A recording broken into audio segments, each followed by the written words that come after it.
The moment I walked into that parent-teacher conference, I thought I was prepared for anything. Maybe Tyler needed extra help with math. Maybe he was being too quiet in class again.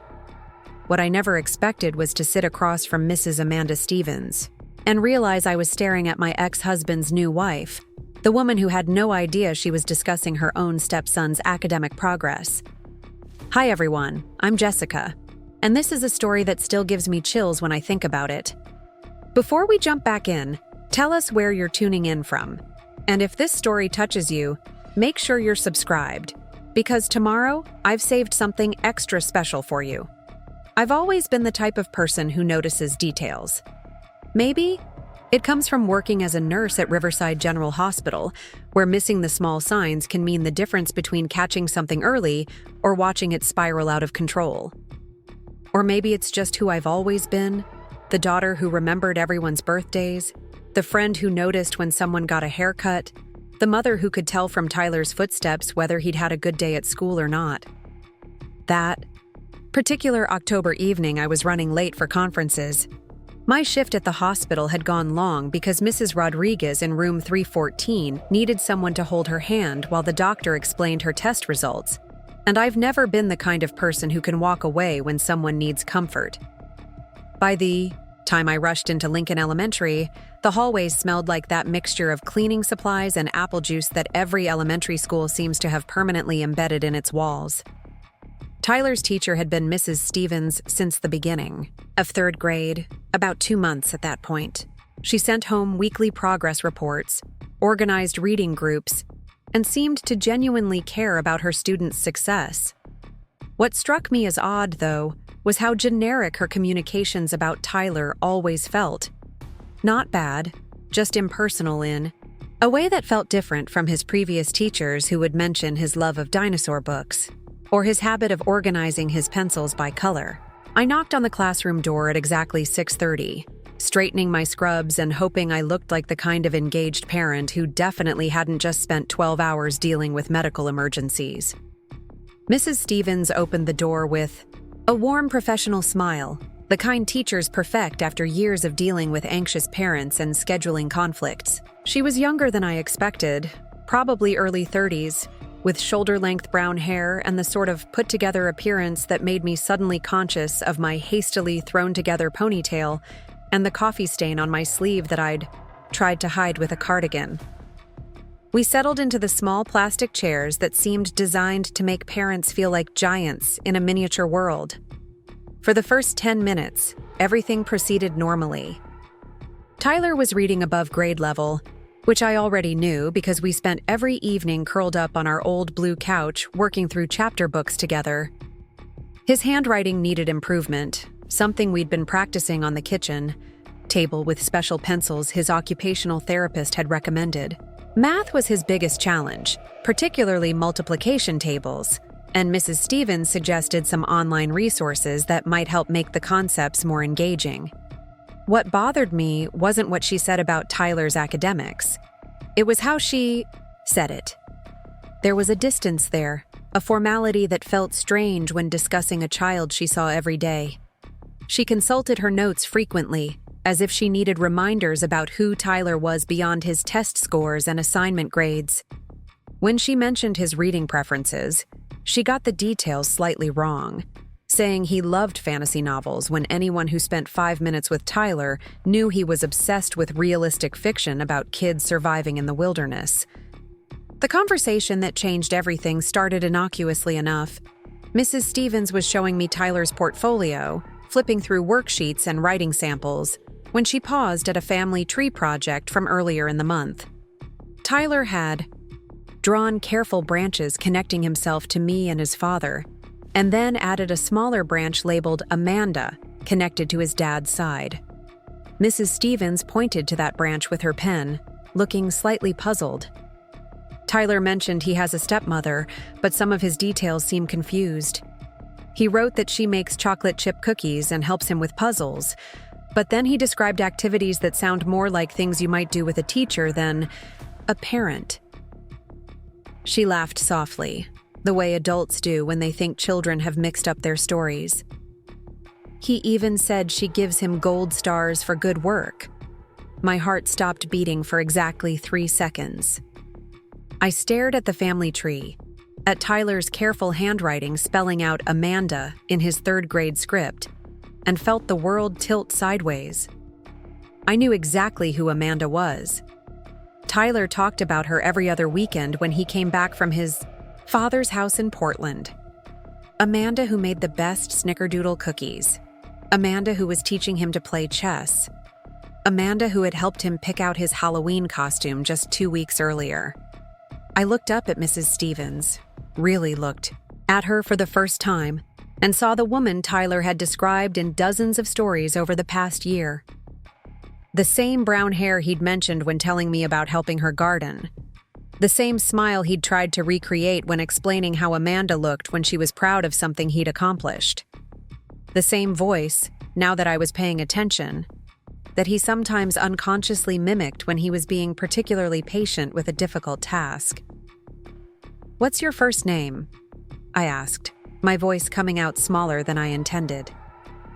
"Amanda," she replied, looking slightly confused by the question. "Amanda Stevens. Well, Amanda Morrison Stevens now. I got married last year." The room felt like it was shrinking around us. Morrison. That was Michael's last name, my ex-husband's last name, Tyler's last name. I sat there in that tiny plastic chair, surrounded by construction paper decorations and alphabet charts, trying to process the impossible situation unfolding in front of me. "What's your husband's name?" I managed to ask, though part of me already knew the answer. "Michael Morrison," she said, and now her expression was shifting from confused to concerned. "Are you feeling all right? You look a little pale." "Michael Morrison, my ex-husband, Tyler's father, the man who picked up our son every other Friday afternoon and returned him Sunday evening with stories about his wonderful new family. The man who had apparently never mentioned to his new wife that his 8-year-old son attended Lincoln Elementary. The man who had somehow failed to connect that his wife's job as a 3rd grade teacher might overlap with his child's education. I stared at Amanda Stevens Morrison, this woman who had been teaching my son for 2 months without recognizing him as her stepson, and felt something break open inside my chest. Preparing and narrating this story took us a lot of time, so if you are enjoying it, subscribe to our channel. It means a lot to us. Now back to the story. Not anger exactly, but a deep, aching sadness for Tyler, who had been trying to navigate this impossible situation without any guidance from the adults who were supposed to protect him. "Tyler is Michael's son," I said quietly. "Your stepson. You've been his teacher since September." The color drained from Amanda's face so quickly I thought she might faint. She looked down at the family tree project, then back at me, then at Tyler's name written in careful letters at the top of every assignment in his folder. Her mouth opened and closed several times before any sound came out. "That's impossible," she whispered. "Michael's son goes to school in Riverside. Tyler Morrison goes to school here in Riverside. Michael never said anything about..." She trailed off, the reality of the situation settling over her like a heavy blanket. I watched her process the information, saw the exact moment when all the pieces clicked into place. Tyler's face, which she'd been seeing every day in her classroom, was the same face that smiled at her from the refrigerator photos in her kitchen. The quiet boy in the 3rd row who always forgot his lunch money was the same child who helped her set the table for Sunday dinners.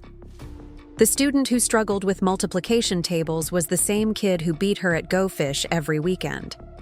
"I need to go," I said, standing up abruptly. The plastic chair scraped against the linoleum floor with a sound that seemed too loud in the suddenly silent classroom. "I need to process this, and I think you do too." Amanda nodded numbly, still staring at Tyler's portfolio as if the papers might rearrange themselves into something that made more sense. "Jessica, I had no idea. I swear I had no idea." I believed her. That was the most painful part of the entire situation. This wasn't malicious intent or deliberate cruelty. This was simple. devastating obliviousness. Two adults who had compartmentalized their lives so completely that a child had fallen through the cracks between them. I drove home in a daze, my hands gripping the steering wheel tighter than necessary as I tried to make sense of what I'd discovered. When I pulled into our driveway, I sat in the car for several minutes, staring at our small blue house with its carefully maintained garden, and the basketball hoop Tyler had begged me to install last spring. This was our sanctuary, the place we'd built together after the divorce. And somehow it felt fragile now, like everything solid in our world had shifted slightly off its foundation. Tyler was at my mother's house for the evening, probably working, on homework at her kitchen table while she made him hot chocolate and listened to his stories about school. My mother, who had been my anchor through every difficult moment of the past 3 years, who had helped me move into this house and painted Tyler's bedroom sunny yellow because he couldn't decide between blue and green. I needed to tell her what had happened, but I wasn't sure I had the words yet.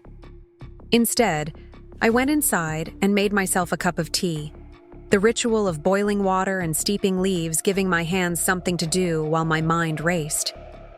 I sat at our kitchen table, the same table where Tyler and I ate breakfast every morning, where we worked on homework every afternoon, where we played board games on rainy weekends. I thought about all the conversations we'd had about school, about Mrs. Stevens, about his life in Portland with his father and Amanda. How had he managed this for 2 months? How had my 8-year-old son navigated the emotional complexity of having his stepmother as his teacher without any guidance from the adults in his life? I thought about the times he'd seemed confused after returning from Portland, when he'd asked me questions I couldn't quite understand. Why doesn't Mrs. Stevens remember the stories I tell her at Dad's house? He'd asked just the week before. Did I do something wrong, Mom? I'd assumed he was just mixing up his experiences, the way children sometimes do.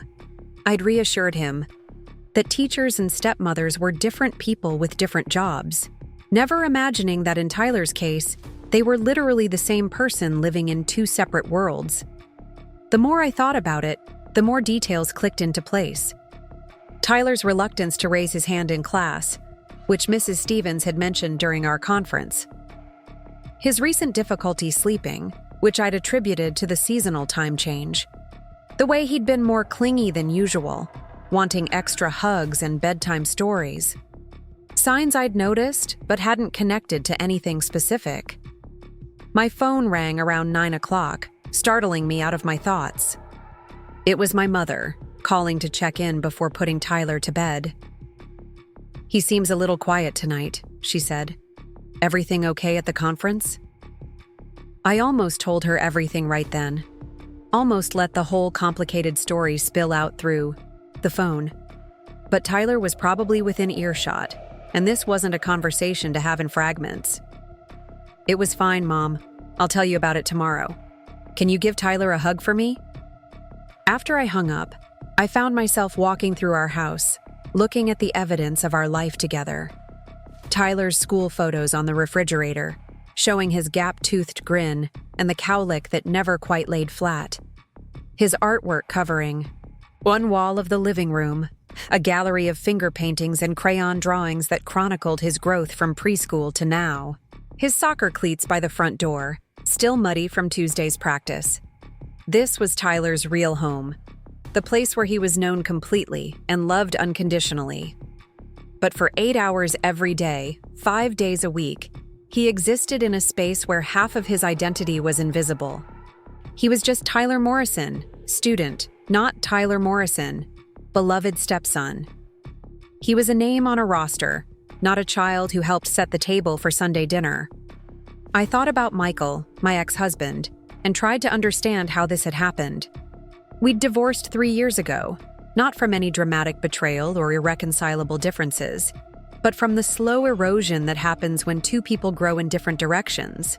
Michael was a good father when Tyler was with him, attentive and caring during those weekend visits.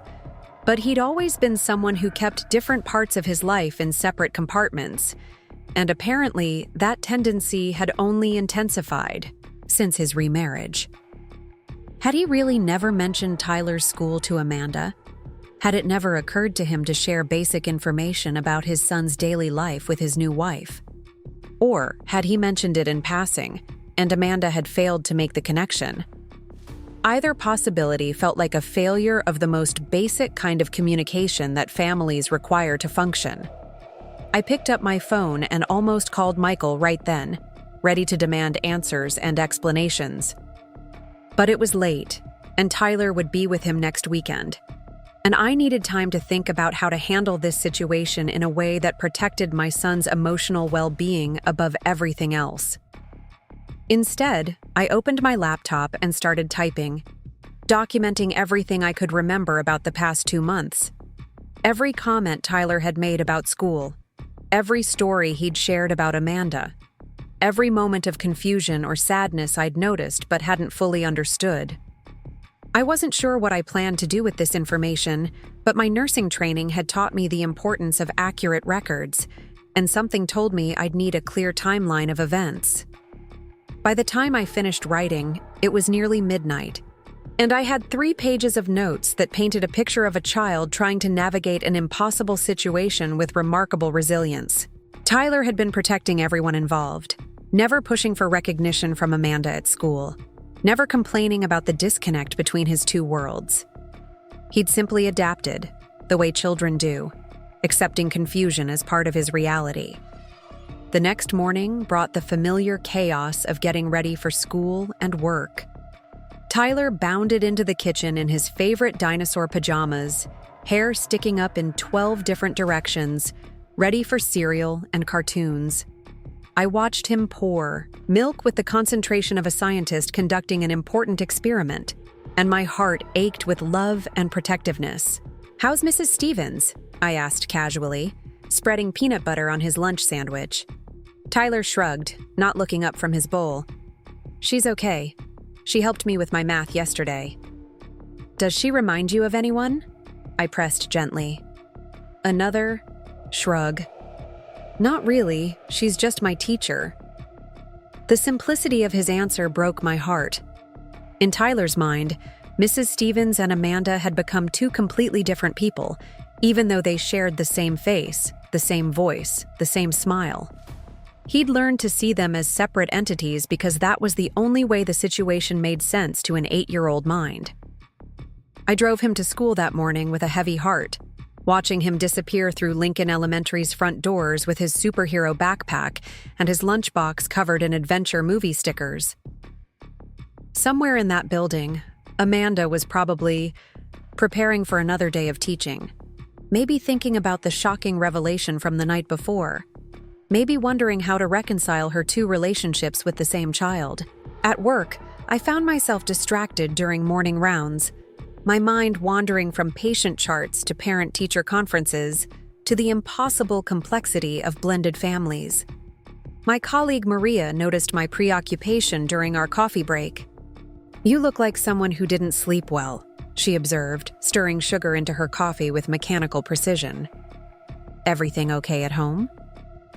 Maria had been my friend since nursing school, the kind of person who could read emotions like vital signs. I almost told her everything, almost let the whole story pour out in the hospital break room between cardiac monitors and the distant sound of elevator bells. But this felt too raw, too complicated for a 10-minute coffee break. "Just some family stuff," I said instead. "Nothing I can't handle." But as I said it, I wondered if that was true. How do you handle a situation that shouldn't exist? How do you protect a child from emotional confusion that's already been happening for months? How do you address a problem that involves so many moving pieces and delicate relationships? The rest of my shift passed in a blur of routine medical tasks and patient care, but my mind kept returning to Tyler, sitting in Amanda's classroom, raising his hand to answer questions while his teacher looked right through the stepmother-stepson. Connection that should have been obvious to everyone. By the time 3 o'clock came around, I had made a decision. I couldn't fix this situation overnight, but I could start by talking to Tyler, really talking to him about what he'd been experiencing. He deserved to know that the adults in his life were finally paying attention, that his confusion and sadness mattered. that he didn't have to navigate this alone anymore. I picked him up from after-school care with a plan forming in my mind. We were going to have ice cream for dinner, break all the rules about nutrition and bedtime, and finally have the conversation that was months overdue. Because sometimes, when a child's world doesn't make sense, the first step toward fixing it is simply acknowledging that the confusion is real, valid, and not their fault to figure out alone. That evening, Tyler and I sat at our kitchen table sharing a pint of chocolate chip cookie dough ice cream straight from the container. Something that would have horrified my mother but felt exactly right for the conversation we needed to have. Tyler swung his legs from his chair, his feet not quite reaching the floor, and told me about his day in the stream of consciousness way that 8-year-olds do when they feel safe and unhurried. He talked about how Jamie had forgotten his lunch again, and Mrs. Stevens had shared her apple slices. He mentioned the new library books that had arrived, including one about a boy who builds a tree house that becomes a time machine. He described the art project they'd started, making collages about their favorite memories, and how he couldn't decide whether to include the camping trip we'd taken last summer or the chess tournament he'd won at his father's house. I listened to every word, hearing things I'd missed before. The way he called her Mrs. Stevens with a careful formality that seemed different from how he talked about other teachers. The hesitation in his voice when he mentioned raising his hand to answer a question about family traditions. The small pause before he said her name, as if he had to remind himself which version of Amanda he was supposed to be talking to. "Tyler," I said gently, setting down my spoon and giving him my full attention. "Can I ask you something about school?" He nodded, but I noticed his shoulders tense slightly, the way they did when he sensed serious adult conversation coming. "How do you feel about Mrs. Stevens? Do you like having her as your teacher?" "She's nice," he said automatically, the kind of generic response children give when they're not sure what answer adults want to hear. Then, after a moment, he added, "Sometimes she seems like someone I know, but different." My heart clenched at the careful way he phrased it, the 8-year-old logic trying to make sense of an impossible situation. Different how? Tyler considered this seriously, the way he approached all questions about feelings and relationships. At Dad's house, Amanda laughs more. She remembers things better. Like, she knows I don't like mushrooms on pizza, and she knows I'm scared of the basement stairs. But at school, Mrs. Stevens asked me to help her carry supplies to the basement last week, and she seemed surprised when I said I didn't want to go down there. I felt anger rising in my chest, not at Tyler or even at Amanda, but at the whole impossible situation that had put my son in the position of having to navigate these contradictions alone. "That must be confusing for you." "Yeah," he said quietly. And then, in a smaller voice, "Mom, am I not supposed to talk about Dad's house at school? Sometimes I want to tell Mrs. Stevens about things Amanda and I do together, but it feels weird." I reached across the table and took his small hand in mine, struck by how much emotional weight he'd been carrying without any guidance from the adults who should have been helping him. "Oh, sweetheart, you can talk about anything you want at school. There's nothing wrong with sharing stories about your family." But Mrs. Stevens never seems to understand what I mean when I talk about Amanda. She gets this confused look like, I'm talking about someone she's never met. Because in her mind, Tyler was talking about someone she'd never met. Amanda the stepmother and Mrs. Stevens the teacher existed in completely separate worlds, even though they were the same person. I struggled to find words that would help Tyler understand without making him feel responsible for the adult's failure to communicate. "Sometimes grown-ups make things more complicated than they need to be," I said finally. "It's not your job to figure out why or fix it." Tyler nodded solemnly, accepting this explanation with the matter-of-fact way children adapt to adult mysteries. We finished our ice cream and moved to the living room, where he curled up against me on our old blue couch for his bedtime story. But as I read about brave children solving problems and finding their way home, I couldn't stop thinking about how isolated Tyler must have felt, trying to bridge two worlds that didn't seem to acknowledge each other's existence. That night, After Tyler was asleep, I called my mother. She lived 15 minutes away in the same house where I'd grown up, and her kitchen table had been the site of every important conversation in my life. Some problems required a mother's perspective, and this felt like one of them. "I need to tell you something," I said without preamble when she answered the phone. "It's about Tyler's teacher." I told her everything, watching her expression change from confusion to disbelief to the same protective anger I'd been feeling. My mother had strong opinions about adults who failed to prioritize children's emotional needs, and she didn't hide her shock at the situation Tyler had been navigating alone. "That poor baby," she said when I finished. "How is this even possible?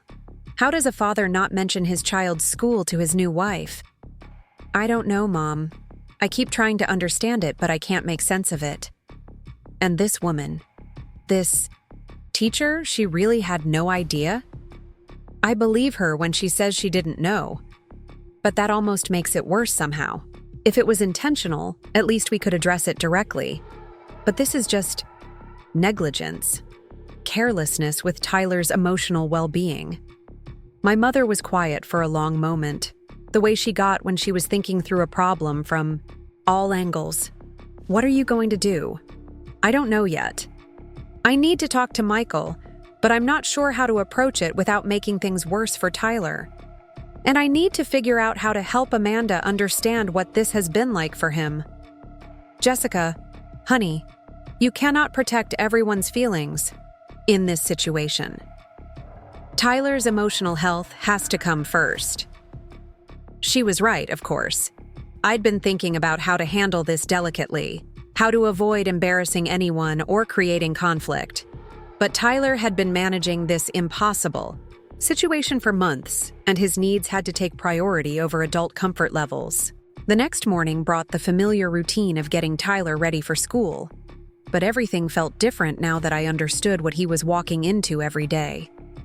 I watched him pack his backpack with the same careful attention he always gave to organization, making sure his pencils were sharp and his homework folder was in the right pocket. He seemed no different than usual, but I found myself looking for signs of stress or confusion that I might have missed before. At the hospital, my mind kept wandering from patient care to family dynamics. During my lunch break, I found myself sitting in my car in the parking lot, staring at my phone and trying to decide whether to call Michael. The conversation we needed to have felt too big for a phone call, but waiting until the weekend when Tyler would be with him seemed unfair to everyone involved.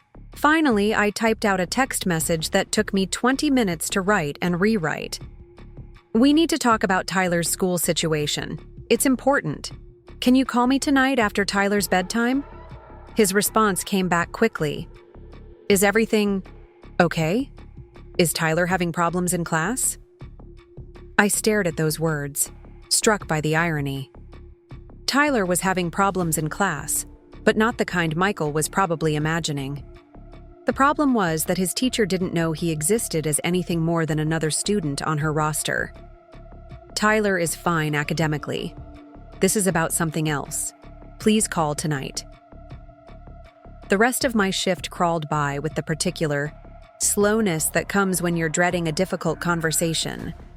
I kept rehearsing what I would say to Michael, how I would explain the situation without sounding accusatory, how I would make him understand the impact this was having on Tyler, without creating more conflict.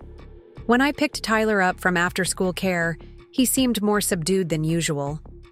He answered my questions about his day with one-word responses and didn't launch into his typical detailed narrative about classroom happenings. As we drove home, I watched him in the rearview mirror, staring out the window with an expression that seemed too serious for an 8-year-old. "Hey, buddy," I said as we pulled into our driveway. "Want to help me make dinner? We could try that new pasta recipe we saw on TV." Tyler perked up slightly at the suggestion. Cooking together had always been one of our favorite activities, a time when he felt grown up and important. As we stood side by side in the kitchen, measuring ingredients and stirring sauce, he gradually became more talkative. "Mrs. Stevens seemed sad today. he said as he carefully grated cheese into a bowl. She kept looking at my desk, and she had that expression Amanda gets when she's thinking about something that makes her upset. My hand stilled on the wooden spoon I was using to stir the sauce. What do you mean? You know how sometimes Amanda looks at the pictures on Dad's refrigerator and gets quiet?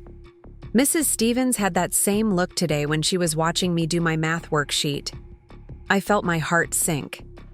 Amanda was clearly struggling with the revelation from our conference, and now that struggle was affecting her classroom behavior in ways that Tyler was noticing. The situation was becoming more complicated by the day, with emotional undercurrents that my son shouldn't have to navigate. Did Mrs. Stevens say anything to you today that seemed different? Tyler considered this while he continued grating cheese with the intense concentration he brought to all kitchen tasks. She asked me about my weekend plans, but when I started to tell her about going to Dad's house, she got that confused look again and said maybe we should focus on our schoolwork instead. The casual way Tyler related this conversation made it clear that he'd grown accustomed to having his family life dismissed or redirected in the classroom. How many times had this happened over the past 2 months? How many times had he started to share something important to him, only to be gently redirected because his teacher couldn't make sense of the connections he was trying to draw? That evening, after Tyler was in bed, Michael called as promised. I sat in my living room, surrounded by the comfortable chaos of our daily life, stacks of Tyler's artwork on the coffee table, and soccer cleats by the front door, and tried to find the right words to explain a situation that shouldn't have existed. Jessica, what's going on? Your text made it sound urgent. Michael, what do you know about Tyler's teacher? There was a pause. His teacher? I don't know much. He mentions school sometimes when he's here, but you handle all that stuff during the week. Why? Do you know her name? Mrs. something. Stevens, maybe? Jessica, what is this about? I took a deep breath. Michael, Tyler's teacher is Amanda, your wife Amanda. She's been teaching our son for 2 months, and she had no idea he was her stepson until I told her at parent-teacher conferences yesterday. The silence that followed was so complete I thought the call had dropped.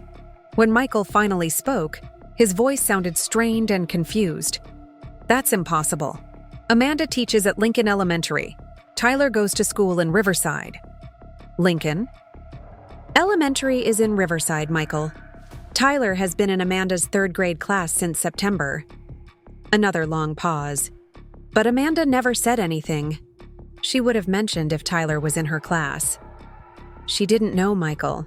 She knew Tyler Morrison as a student, but she never connected him to you, to your family, to the child she sees every other weekend.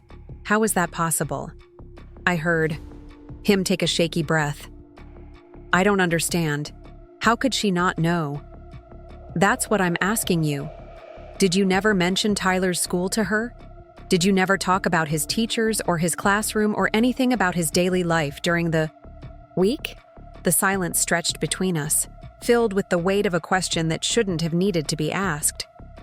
When Michael finally answered, his voice was smaller than I'd ever heard it. I guess I thought those were 2 separate things. Tyler's life with you during the week and his life with us on weekends. I didn't think about them overlapping. I felt a familiar surge of frustration, the same feeling I'd had throughout our marriage when Michael would compartmentalize aspects of his life in ways that seemed to make perfect sense to him, but felt disconnected and hurtful to everyone else. This tendency had contributed to our divorce, but I'd never imagined it would extend to something as basic as his son's education. Michael, Tyler doesn't live in separate compartments. He's the same child in all parts of his life. When he comes to your house, he brings stories about school. When he's at school, he thinks about his family, all of his family. How could Amanda not know about one of the most important parts of his daily routine? I don't know, he said, and for the first time he sounded genuinely distressed. I just assumed she knew, I guess. Or maybe I thought it wasn't important, because she's not his mother. But she is his stepmother, Michael. She's part of his family. And now she's also his teacher, which creates a situation that Tyler has been trying to navigate completely alone for 2 months. I could hear Michael moving around, probably pacing the way he did when he was stressed. What do you mean trying? To navigate alone?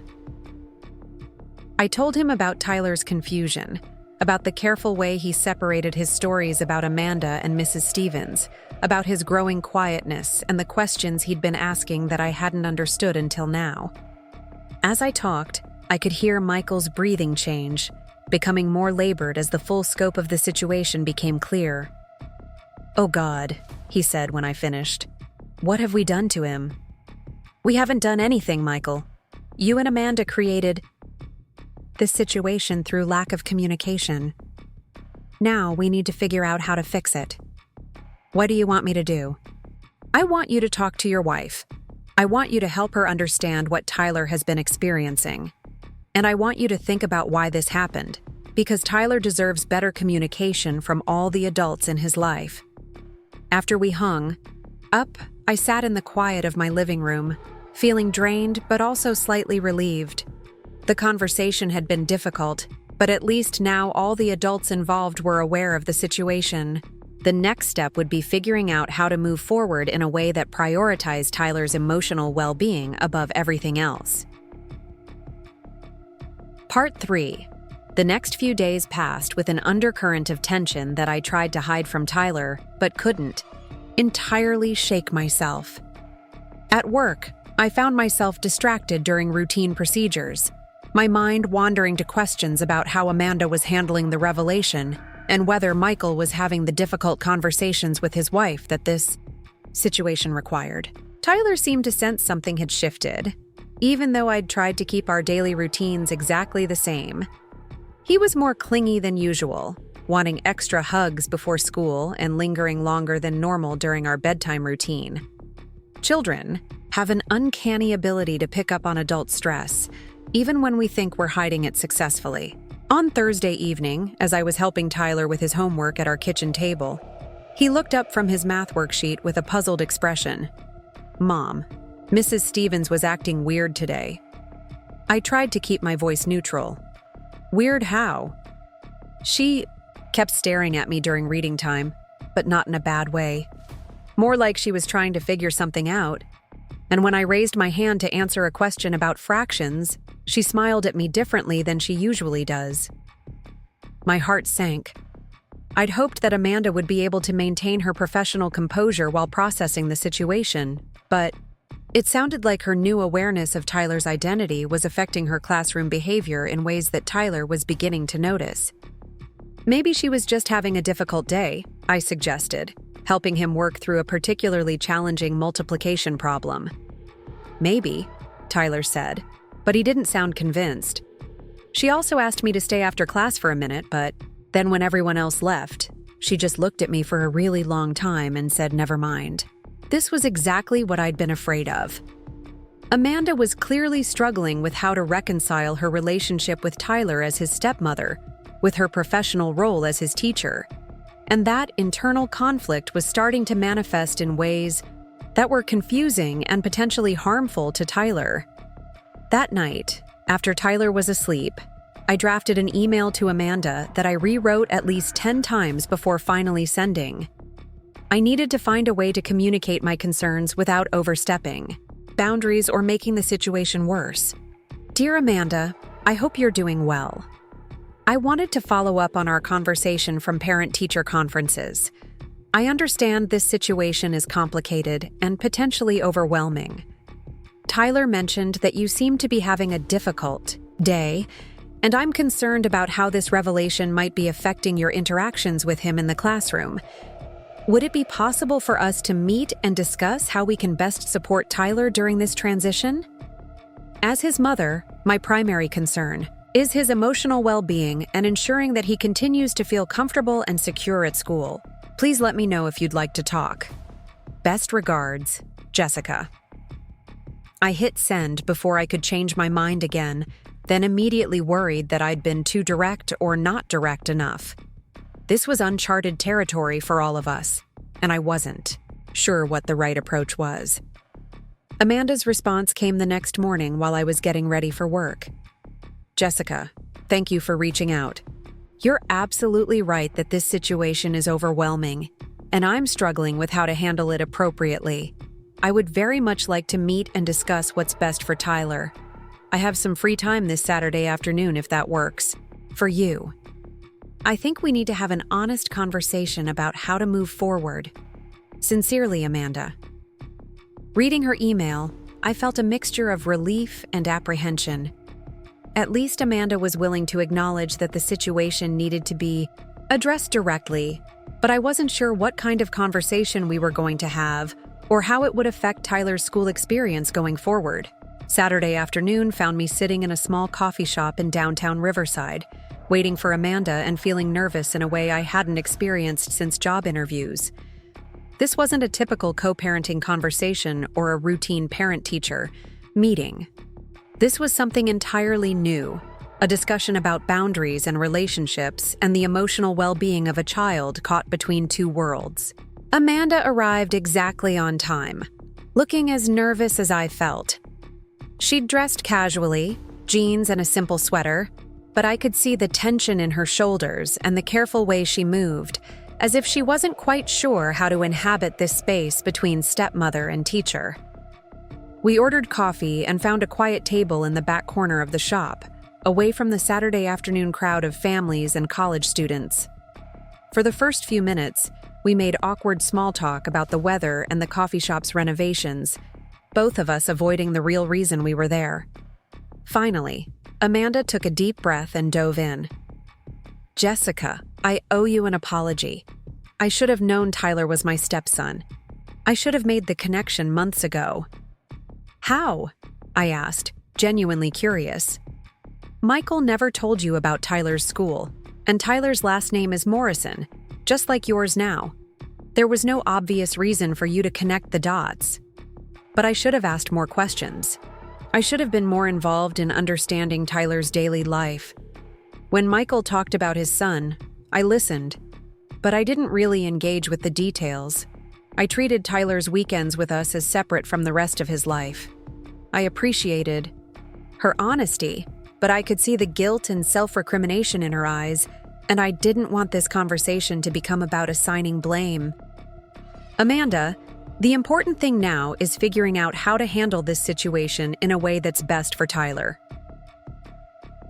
I've been thinking about that all week, she said. I've been questioning every interaction I've had with him in the classroom, wondering how I missed so many obvious connections.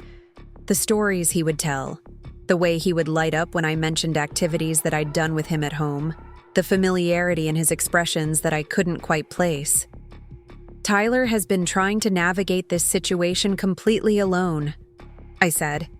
He's been protecting everyone involved by not pushing for recognition or acknowledgement. But that's not fair to him. Amanda nodded, tears forming in her eyes.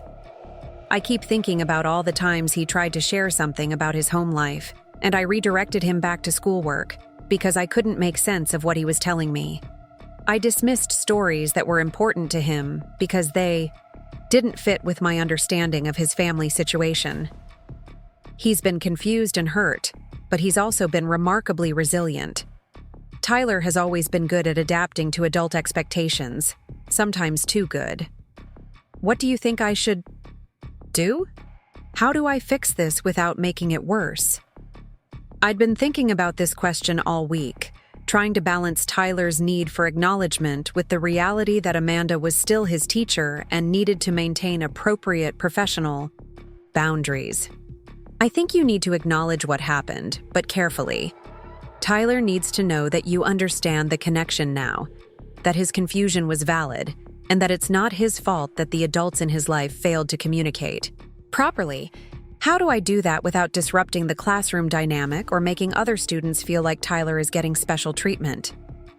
It was a fair question, and one that highlighted the complexity of the situation.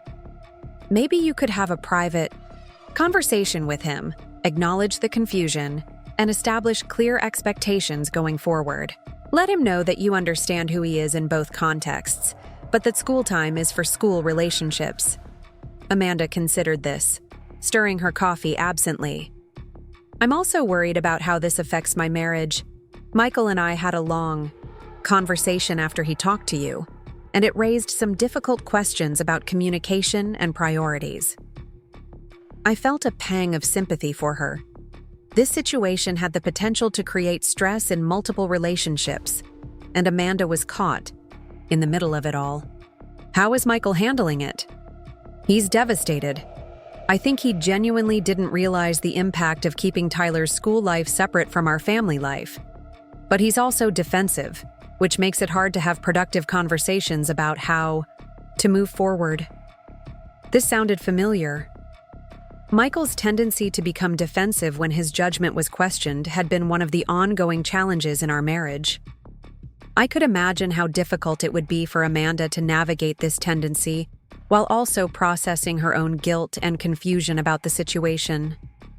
Amanda, I need you to know that my priority in all of this is Tyler's emotional well-being. I'm not interested in creating problems in your marriage or making anyone feel worse than they already do. But Tyler needs consistency and clarity from the adults in his life. I understand that, and I agree completely.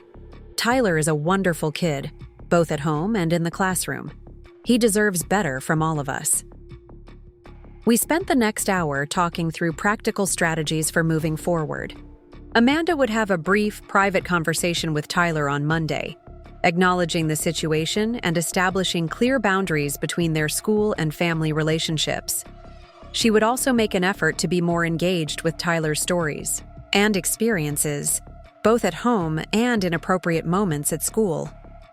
Most importantly, we agreed that the adults in Tyler's life needed to communicate better about his needs and experiences across all environments. This meant regular check-ins between Amanda and me about Tyler's school progress, and better communication between Michael and Amanda about Tyler's daily life and routines. As we prepared to leave the coffee shop, Amanda looked at me with an expression I couldn't quite read. "Jessica, can I ask you something personal?" I nodded, curious about what she wanted to know. "How do you do it? How do you balance being Tyler's primary parent with co-parenting with Michael? I'm struggling to understand my role in Tyler's life, and seeing how well you manage everything makes me realize how much I don't know about being a step-parent." Her question caught me off guard.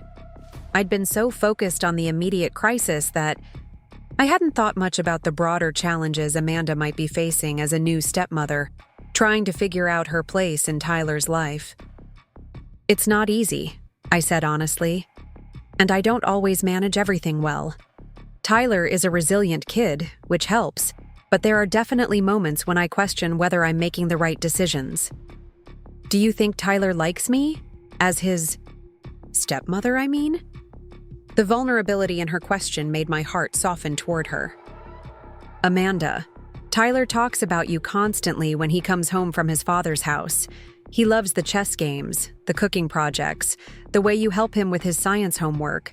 You're important to him." Relief washed over her face. I love him too. That's what makes this situation so painful. I've been building a relationship with this wonderful child on weekends, and then completely failing to see him during the week. But now you do see him. Now you understand the full picture. That's what matters going forward. As I drove home from our meeting, I felt cautiously optimistic about the conversation we'd had. Amanda seemed genuinely committed to doing better, and she clearly cared about Tyler's well-being. The situation was still complicated, but at least now all the adults involved were working toward the same goal of supporting Tyler through this transition. Part 4. Monday morning brought the usual chaos of getting Tyler ready for school, but I found myself paying extra attention to his mood and energy level. He seemed normal, chattering about a book he was reading and reminding me about his soccer game later in the week. But I couldn't shake my nervousness about how his day would go. I'd decided not to tell Tyler about my meeting with Amanda, wanting to see how their conversation went before adding my own commentary to the situation. But as I dropped him off at Lincoln Elementary, I felt the familiar protective anxiety that came with sending him into a situation I couldn't fully control. At work, I found it difficult to concentrate on routine tasks. During my lunch break, I called my mother to update her on the weekend's developments. "You did the right thing meeting with her," my mother said after I'd recounted the entire conversation. "That poor girl sounds overwhelmed, but at least she's willing to acknowledge the problem and work on fixing it. I keep wondering if I should have handled this differently from the beginning. Maybe I should have called Michael immediately after the conference instead of waiting." "Jessica, you can't second-guess every decision. This is an unprecedented situation. There's no playbook for discovering that your child's teacher is also his stepmother who doesn't recognize him." She was right, but I still felt the weight of responsibility for managing a situation that affected so many people and relationships. Tyler's emotional well-being was my primary concern, but I also felt obligated to consider the impact on Amanda's teaching career, her marriage to Michael, and the delicate balance of our co-parenting relationship. When I picked Tyler up from after-school care that afternoon, he seemed unusually quiet during the drive home. I waited until we were settled at the kitchen table with snacks before asking about his day. "How was school today? Anything interesting happen?" Tyler considered this question while carefully arranging his apple slices in a straight line on his plate. "Mrs. Stevens asked me to stay after class again, but this time we actually talked." My heart rate increased, but I tried to keep my voice casual. "What did you talk about?" "She said she wanted to apologize for being confused lately. She said she realized that she knows me from outside of school and that she's sorry if that made things weird for me." I felt a surge of gratitude toward Amanda for handling the conversation so thoughtfully. "How did that make you feel?" "Better, I think. It was nice that she noticed I was confused too. She said at school we're going to focus on school stuff, but that she understands now why some of my stories seemed familiar to her." "Did you have any questions for her?" Tyler nodded. "I asked if I was in trouble for not telling her that she was Amanda from Dad's house. She said no, that it wasn't my job to figure out things like that." This was exactly what Tyler needed to hear, and I felt another wave of appreciation for Amanda's approach to the conversation. She's right about that. It's never a child's responsibility to manage adult confusion. She also said that if I want to share stories about my family at school, that's okay, but that she might not always be able to respond the way Amanda would at home because she has to be fair to all her students. I was impressed by Amanda's ability to acknowledge the complexity of their dual relationship while establishing appropriate boundaries. That makes sense.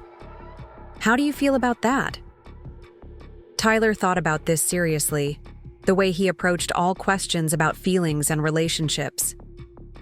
"I think it's okay. It feels better knowing that she knows who I am in both places, even if she has to act different at school." That evening, I sent Amanda a brief email thanking her for the thoughtful way she'd handled the conversation with Tyler. Her response was equally brief, but warm, expressing relief that Tyler seemed to be processing the situation well and reiterating her commitment to supporting him appropriately in both contexts. The rest of the week passed more smoothly than I'd dared to hope. Tyler seemed more relaxed at school, and his stories about Mrs. Stevens returned to the normal mix of academic updates and classroom happenings. The careful separation between Amanda and Mrs. Stevens was still there, but it felt less forced, more like a conscious choice than a confusing necessity. Friday afternoon brought Tyler's weekend with his father, and I found myself more nervous than usual about how this visit would go. This would be Tyler's first time at Michael's house since the revelation, and I wasn't sure how the family dynamic would be affected by everyone's new awareness of the situation. When Michael picked Tyler up, he looked tired and slightly stressed, but he made an effort to be cheerful and normal for Tyler's sake. As they loaded Tyler's overnight bag into the car, Michael caught my eye and mouthed "thank you" in a way that suggested our difficult phone conversation had led to some productive discussions in his household.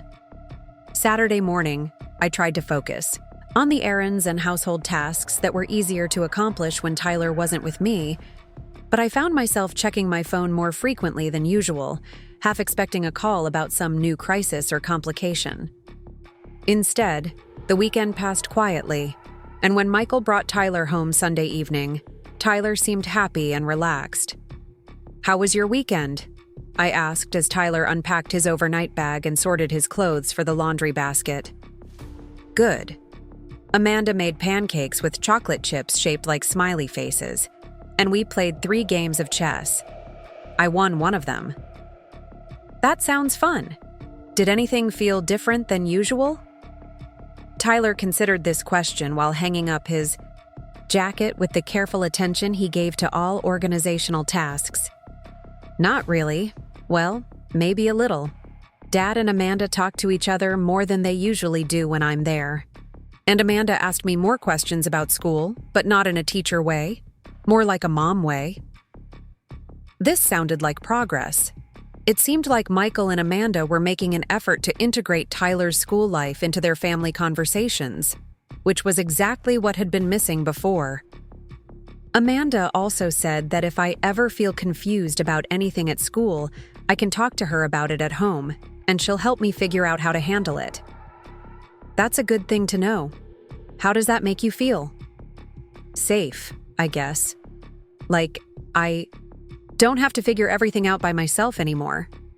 That simple statement captured exactly what I'd been hoping for.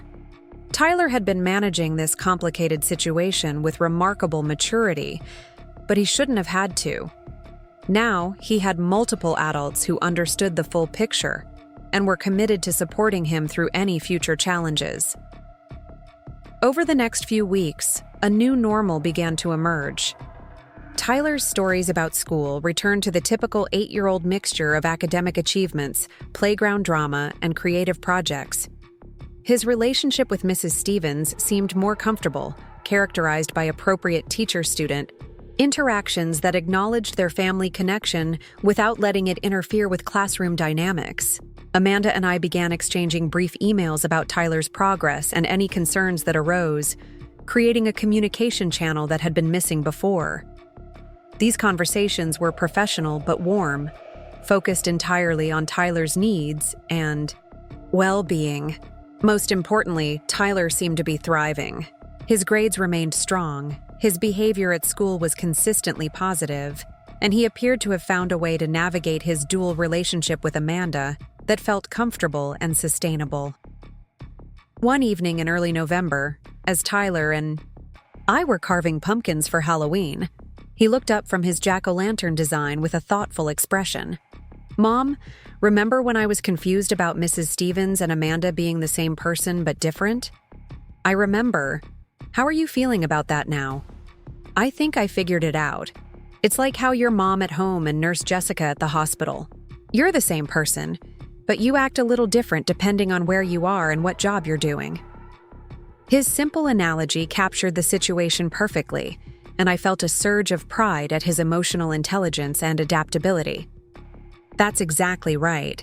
People can have different roles in different places, but they're still the same person underneath. Yeah, and now I don't have to worry about whether I'm supposed to pretend I don't know Mrs. Stevens or whether Amanda forgot about me. I know they're both just doing their jobs.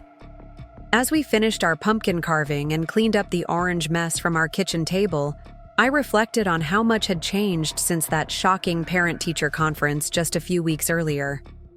What had started as a crisis of communication and recognition had evolved into a more integrated understanding of family relationships and professional boundaries. The situation wasn't perfect. There were still moments of adjustment and occasional awkwardness as everyone learned to navigate the dual relationship.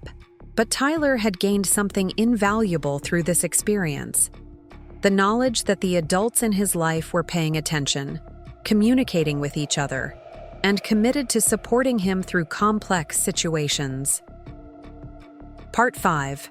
By Thanksgiving, the initial crisis had settled into a manageable new routine, but I found myself reflecting on how much the situation had changed all of our perspectives on family communication and relationships.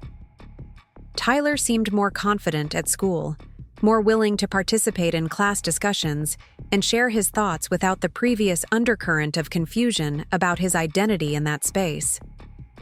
the holiday also brought an unexpected development. Michael called Tuesday evening to ask if I'd be comfortable with Tyler spending Thanksgiving at their house, but with a new addition to the celebration. Amanda's parents were visiting from out of state, and they wanted to meet Tyler properly, as their daughter's stepson. "I know it's short notice," Michael said, "and I understand if you'd rather stick with our original plans. But Amanda's parents have heard so much about Tyler, and they're really hoping to spend some time with him." This was the kind of conversation that would have been much more complicated a month earlier. Now, with better communication channels, established and a clearer understanding of everyone's roles and relationships, it felt like a natural extension of Tyler's expanding family network. "Let me talk to Tyler and see how he feels about it," I said. "If he's comfortable with the plan, I think it could be really nice for him to meet more of his extended family." Tyler was excited about the prospect of meeting Amanda's parents, particularly when he learned that Amanda's father was a retired mechanic who had promised to show Tyler how engines work. The Thanksgiving plan shifted to include Tyler spending Thursday and Friday at Michael's house, returning home Saturday evening so we could have our own quiet celebration before his regular Sunday return. The week leading up to Thanksgiving brought an unexpected challenge that tested our newly established communication systems. Tyler came home from school Wednesday afternoon looking more subdued than usual, and when I asked about his day, he hesitated in a way that immediately caught my attention. "Mrs. Stevens seemed upset about something today," he said while unpacking his backpack with unusual care. "Not at me, but just upset. She kept looking out the window during math time, and when Derek asked her a question, she had to ask him to repeat it because she wasn't listening." I felt a familiar knot of concern in my stomach. The past few weeks had gone so smoothly that I'd perhaps been naive to think there wouldn't be any setbacks or additional complications. Did she say anything about why she seemed upset? Tyler shook his head. "No, but during recess, I heard her talking to the other third-grade teacher, Mrs. Patterson. Mrs. Patterson was asking if she was okay, and Mrs. Stevens said something about family stuff being complicated. The phrase family stuff being complicated could refer to any number of issues.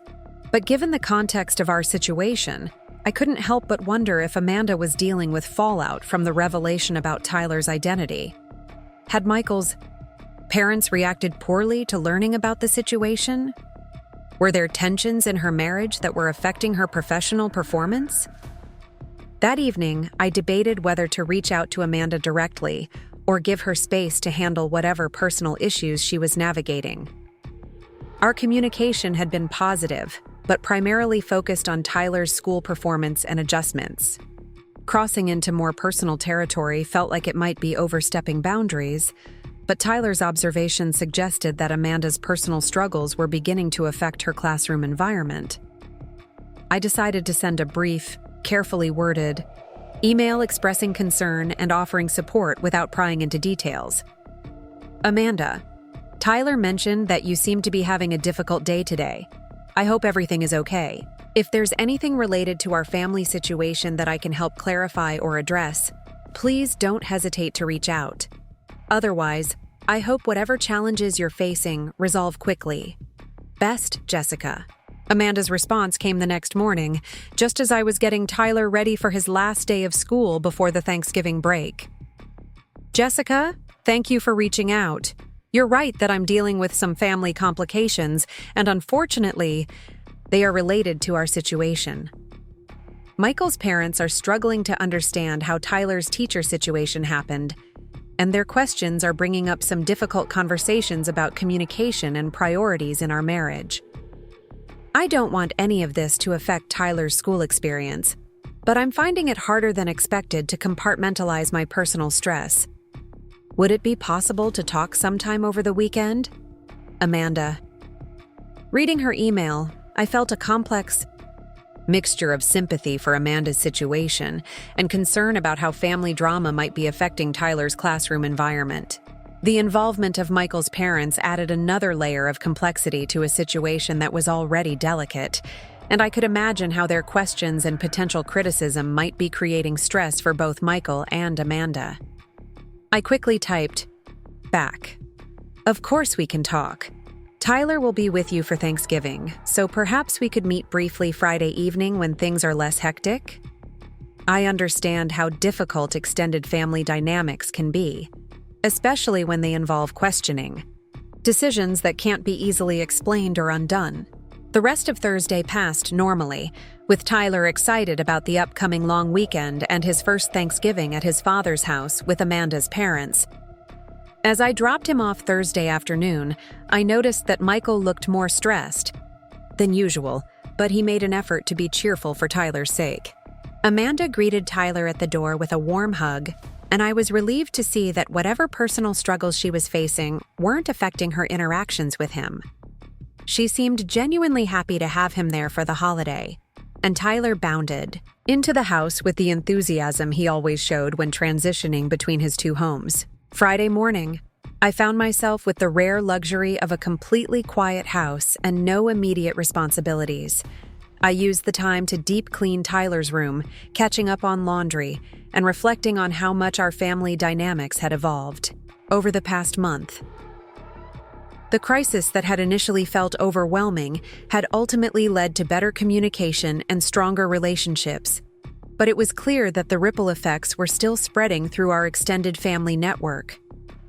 Around noon, Amanda called to check in about our planned meeting. Jessica, would it be possible to meet this afternoon instead of this evening? Tyler is having such a wonderful time with Michael's parents, and I'd rather have our conversation when he's happily occupied rather than when we're all tired from a long day. We arranged to meet at the same coffee shop where we'd had our first discussion about the situation. When I arrived, Amanda was already there, looking more frazzled than I'd seen her before. She'd clearly been crying recently, and her usual, put-together appearance was replaced by the kind of casual clothes that suggested she'd grabbed whatever was handy without much thought. "Thank you for meeting me on such short notice," she said as I sat down across from her. "I know you're probably eager to enjoy your quiet day off." "It's no problem. How are you holding up?" Amanda sighed deeply before answering. "Not well, honestly. Michael's parents arrived Wednesday evening, and they've been asking questions about Tyler's school situation that are making everyone uncomfortable. They can't understand how Michael and I could have been so disconnected from each other's lives, that this situation was possible. I could understand their confusion, but I also knew that family criticism rarely led to productive solutions. What kinds of questions are they asking? They want to know why Michael never mentioned Tyler's school to me, why I never asked more detailed questions about Tyler's daily routine, why we keep our weekday and weekend lives so separate. They're not wrong to ask these questions, but the way they're asking them feels like they're assigning blame rather than trying to understand a complicated situation. How is Michael responding to their questions? That's part of the problem. He gets defensive when they criticize our communication, but then he turns around and suggests that maybe I should have been more proactive about learning details of Tyler's life. It feels like he's trying to deflect their criticism onto me, which is creating tension in our marriage. This sounded frustratingly familiar. Michael's tendency to become defensive under pressure and then redirect that pressure onto others had been one of the recurring challenges in our marriage.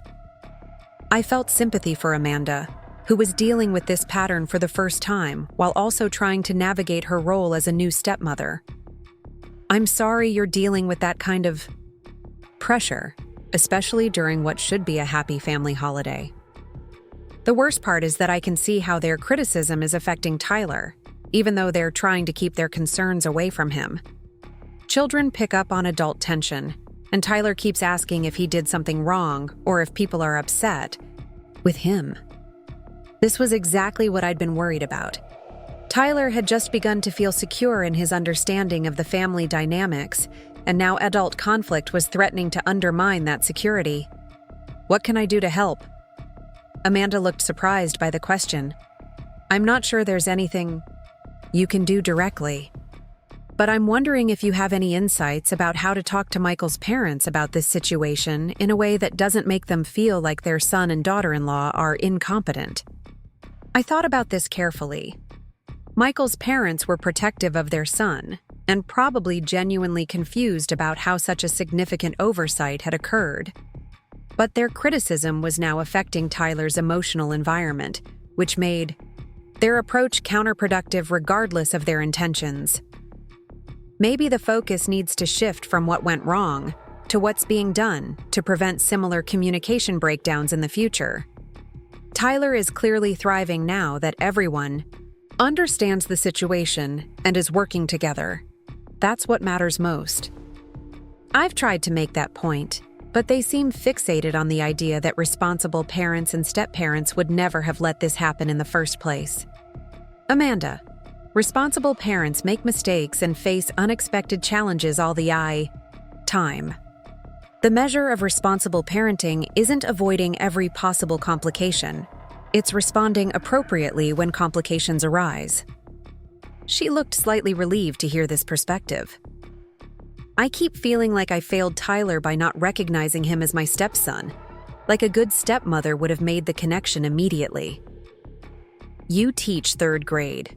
You probably have 25 students in your class, and you see hundreds of children throughout the school year. Tyler's last name is Morrison, just like yours.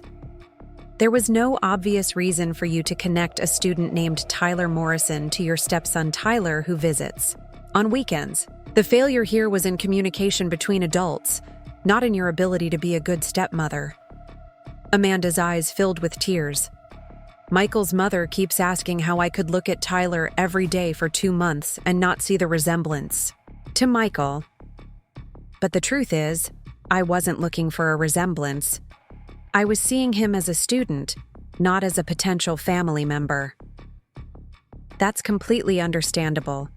You were doing your job as a teacher, which requires a certain level of professional distance from students' personal lives. But I feel like I missed so many signs. The way Tyler would light up when I mentioned activities we'd done at home, the stories he would try to tell that seemed familiar but disconnected. I dismissed things that were important to him because I couldn't make sense of the context. You weren't dismissing them maliciously. You were trying to maintain appropriate classroom boundaries while lacking crucial information about Tyler's family situation. Now that you have that information, you're able to respond more appropriately. We spent the next hour talking through strategies for handling Michael's parents' concerns while protecting Tyler from adult conflict. Amanda needed to feel empowered to set boundaries with her in-laws about how they discussed the situation, particularly when Tyler was present. She also needed support in addressing Michael's defensive responses in a way that focused on future solutions rather than past mistakes. As we prepared to leave the coffee shop, Amanda looked more composed than when we'd arrived. Jessica, can I ask you something that might be inappropriate? I nodded, curious about what she wanted to know. How do you handle it when Michael gets defensive about parenting decisions? I'm new to this dynamic, and I'm not sure how to navigate his reactions when he feels criticized. Her question touched on one of the most challenging aspects of my relationship with Michael, both during our marriage and in our current co-parenting arrangement. It's not easy, and I don't always handle it well. But I've learned that staying focused on Tyler's needs rather than adult feelings usually helps keep conversations productive. What do you mean? When Michael gets defensive, it's usually because he feels like his judgment or competence is being questioned. But if I can frame the conversation around what Tyler needs going forward rather than what went wrong in the past, Michael is more likely to engage constructively. Amanda considered this advice thoughtfully. So instead of focusing on why this communication breakdown happened, I should focus on how we can communicate better about Tyler's needs in the future? Exactly. And if Michael's parents continue to criticize past decisions, you can acknowledge their concerns while redirecting the conversation toward positive changes that are already being implemented. That makes sense. I think I've been getting caught up in defending our past choices instead of highlighting the improvements we're making. As I drove home from our meeting, I felt hopeful that Amanda would be able to navigate the family tension more effectively with these strategies. The situation with Michael's parents was an unfortunate complication, but it also presented an opportunity for Amanda and Michael to strengthen their communication and establish better boundaries with extended family members.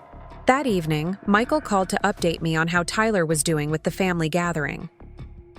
"He's having a great time with Amanda's parents," Michael said. "They're completely smitten with him, and he's loving all the attention. But I wanted to give you a heads up that my parents are asking a lot of questions about the school situation." Amanda mentioned that. "How are you handling their concerns?" I'm trying to explain that it was an honest mistake, but they seem to think it reflects poorly on Amanda and me as parents. They keep saying things like, "How could you not know?" And responsible parents would have figured this out immediately. I could hear the frustration in Michael's voice, and I understood why Amanda had been feeling overwhelmed by the criticism. "Michael, Tyler is thriving now. That's what your parents should be focusing on, not rehashing decisions that can't be changed. I know you're right, but it's hard to hear them question our judgment, especially when I already feel guilty about not communicating better about Tyler's school life. The guilt isn't productive at this point. What's productive is making sure this kind of communication breakdown doesn't happen again." Amanda and I have been talking about that. We're planning to have weekly check-ins about Tyler's school and home experiences, so both of us stay informed about what's happening in all parts of his life. This sounded like exactly the kind of systematic approach that could prevent future oversights. "That's a great idea. Tyler will benefit from knowing that all the adults in his life are communicating regularly about his needs and experiences. I just wish I could get my parents to see that we're handling this responsibly now, instead of focusing on what we should have done differently before. Maybe you can ask them to direct their energy towards supporting the positive changes you're making rather than criticizing past mistakes. Tyler doesn't need to be around adult conflict about family decisions." Michael was quiet for a moment before responding. "You're right. I'll talk to them about keeping their concerns focused on adult conversations when Tyler isn't around." After we hung up, I reflected on how this latest challenge was actually strengthening the communication systems we'd established over the past month. Amanda, Michael, and I were now talking regularly about Tyler's well-being across all environments, and we were learning to address complications before they escalated into crises. Saturday morning brought a call from Tyler himself, using Amanda's phone to check in about our weekend plans. He sounded happy and excited, full of stories about Amanda's parents and the projects they'd been working on together.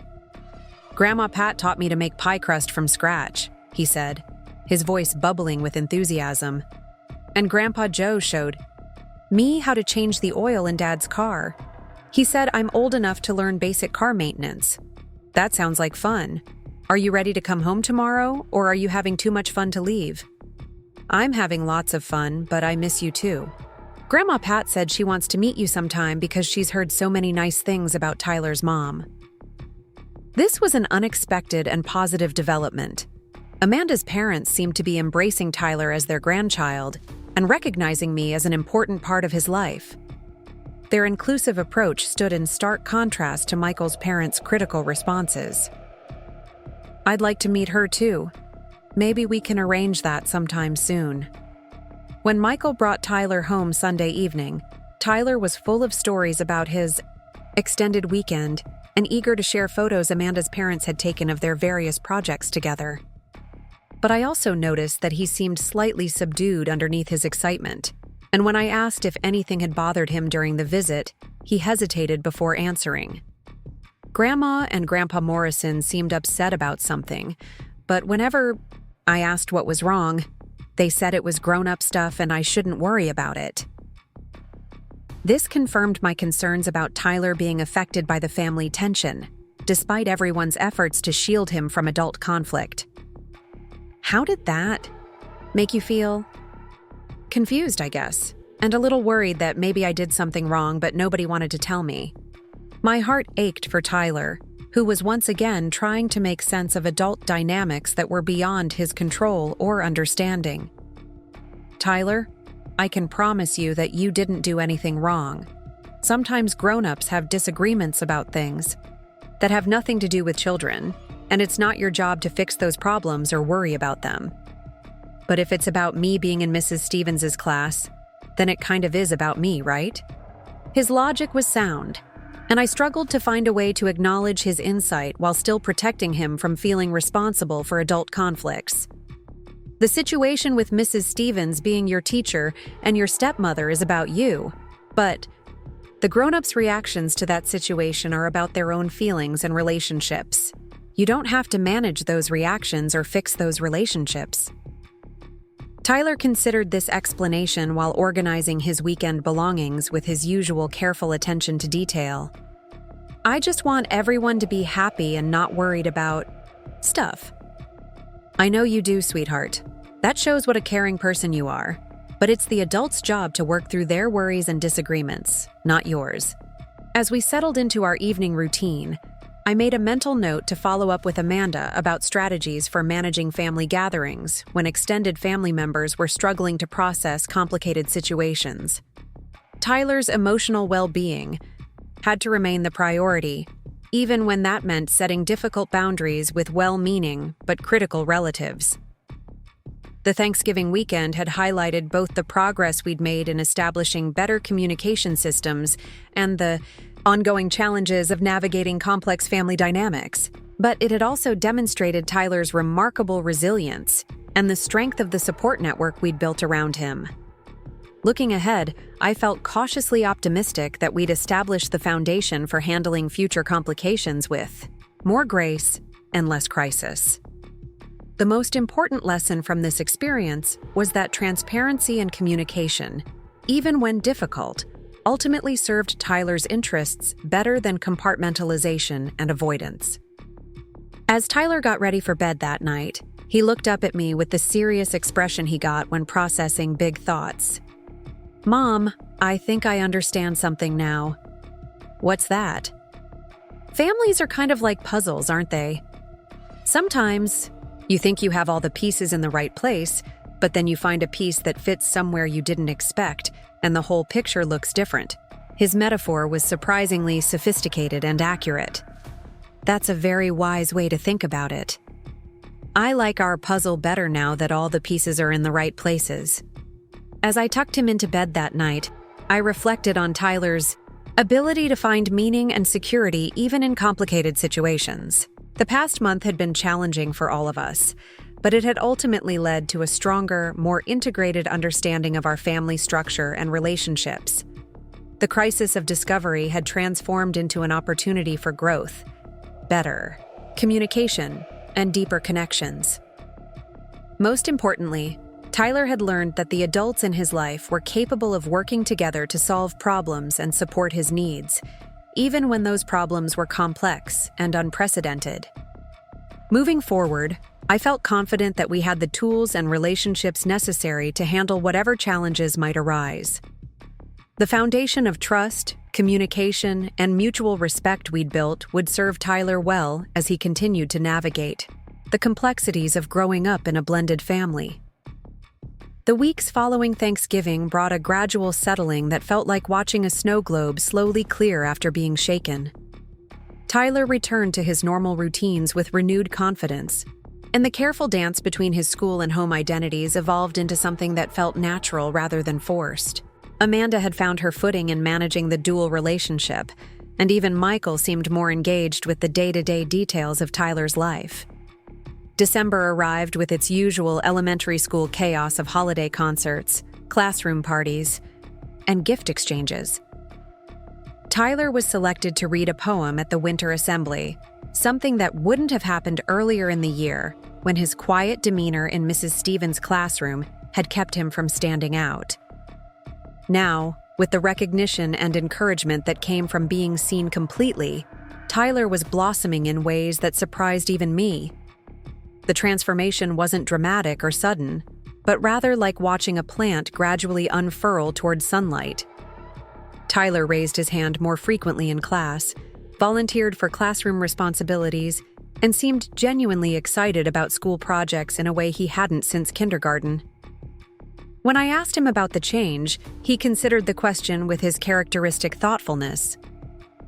I guess I feel more like myself at school now, he said while working on a diorama about the solar system. Before, it felt like I had to be two different people, and I was never sure which one I was supposed to be in Mrs. Stevens' class. Now, I can just be Tyler. His simple explanation captured something profound about identity and belonging that many adults struggle to articulate. The integration of his school and family selves had freed him from the exhausting work of compartmentalization, allowing him to bring his full personality to both environments. Amanda seemed to be experiencing a similar liberation. Our weekly check-in emails evolved from formal updates about Tyler's academic progress to warmer exchanges that included observations about his interests, friendships, and small victories. She began incorporating references to their family activities into appropriate classroom moments, not in a way that singled Tyler out for special treatment, but in a way that acknowledged their shared experiences. Tyler mentioned that you're working on a science fair project together, I wrote in one of our Friday emails. He's so excited about the volcano experiment you planned. Thank you for encouraging his interest in geology. It's been wonderful to see his enthusiasm, Amanda replied. At home, he talks constantly about rock formations and tectonic plates. In class, he's become our go-to expert on earth science questions. It's amazing how much more engaged he is when he feels free to share his passions. This kind of integration had been missing from Tyler's school experience for months, and seeing it develop felt like watching him reclaim parts of himself that had been hidden away. The real test of our new family dynamics came in mid-December, when Tyler's class was preparing for their holiday concert. Each student was required to invite family members, and Tyler faced the complicated question of how to navigate having both his divorced parents and his stepmother in the same space, with his stepmother also serving as his teacher. I want everyone to come, Tyler told me one evening while practicing his song lyrics. But I'm worried it might be weird having you and Dad and Amanda all there together, especially since Amanda will be busy with teacher stuff.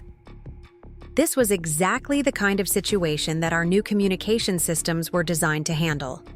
Instead of letting Tyler worry about adult dynamics, I reached out to both Michael and Amanda to coordinate our approach to the concert. Tyler is excited about having all of us there, I wrote in a group email that still felt slightly surreal to send. I think we should plan to sit together and focus entirely on supporting him, regardless of any adult awkwardness we might feel. Amanda, I know you'll be busy with your teaching responsibilities, but Tyler really wants you there in both your roles. Michael's response was immediate and supportive. Absolutely. This is Tyler's night, and he deserves to have his whole family there celebrating him. Amanda's reply came a few hours later. I've been worried about the same thing, but you're both right that Tyler's feelings should be our priority. I'll arrange for another teacher to handle the backstage coordination so I can be present as Tyler's stepmother for most of the evening. The concert itself was a revelation in how far we'd all come in just a few months. Michael and I sat together in the elementary school auditorium, flanked by Amanda's parents who had driven down from Portland specifically to see Tyler perform. Amanda joined us in the audience after helping her students get settled backstage. And for the first time since our divorce, it felt like Tyler had a complete family support system in one place. Tyler spotted us in the crowd during his solo performance, and his face lit up with a smile that made every difficult conversation and awkward moment of the past few months worthwhile. After the concert, as we gathered in the classroom for cookies and punch, Tyler moved seamlessly between his various family members, introducing Amanda's parents to me, sharing inside jokes with his father, and helping Amanda clean up craft supplies with the natural ease of a child who felt secure in all his relationships. This is what normal feels like, I thought, watching Tyler navigate the social complexity of having divorced parents, a stepmother, and additional grandparents all celebrating his achievements together. Not the fractured, compartmentalized version of normal we'd been living with, but a genuine integration of all the people who loved him. The holiday break brought another milestone when Amanda suggested that Tyler might want to give her a holiday gift both as his stepmother and as his teacher. Instead of the usual confusion about appropriate boundaries, Tyler embraced the dual nature of their relationship. "I'm making her 2 presents," he announced, while working on his craft projects.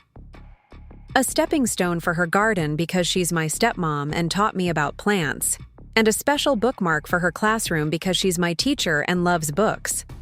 His solution was elegant in its simplicity, acknowledging both aspects of their relationship without trying to merge them inappropriately. When he presented the gifts on the last day of school before winter break, Amanda's reaction made it clear that Tyler had found exactly the right approach. "Tyler, these are perfect," she said, examining both gifts with equal appreciation. "I'll use the bookmark every day when I'm reading to the class, and I can't wait to put the stepping stone in our garden so I can think of you every time I work with the plants." Watching their interaction, I was struck by how naturally they had learned to navigate their complex relationship. There was no awkwardness or confusion, just genuine affection expressed appropriately within both familial and professional contexts.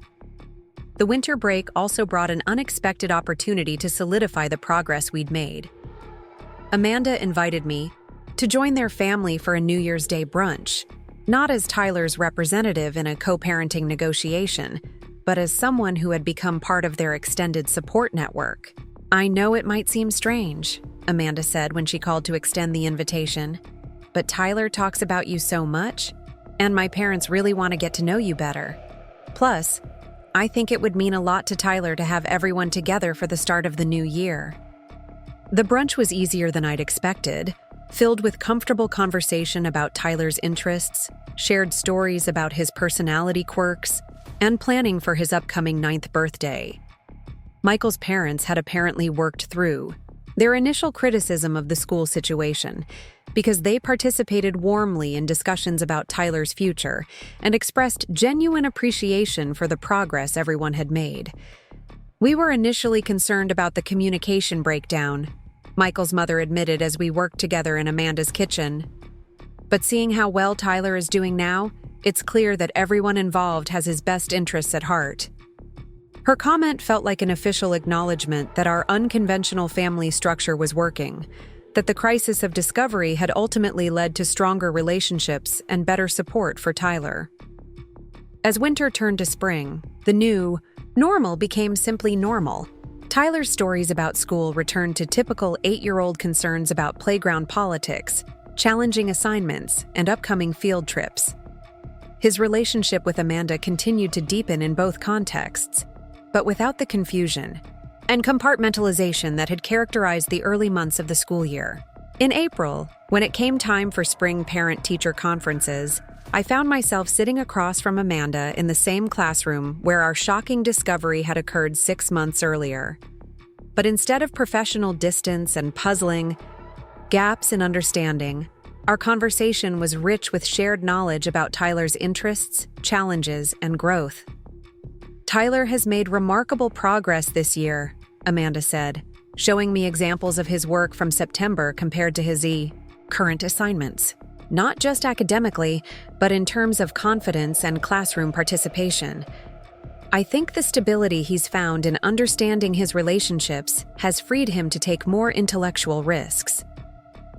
Looking at the evidence of Tyler's growth spread across the desk, I felt a deep sense of gratitude for the difficult journey that had brought us to this point. The crisis that had initially felt devastating had ultimately given Tyler something invaluable: a fully integrated support system where all the adults in his life knew him completely and communicated effectively about his needs.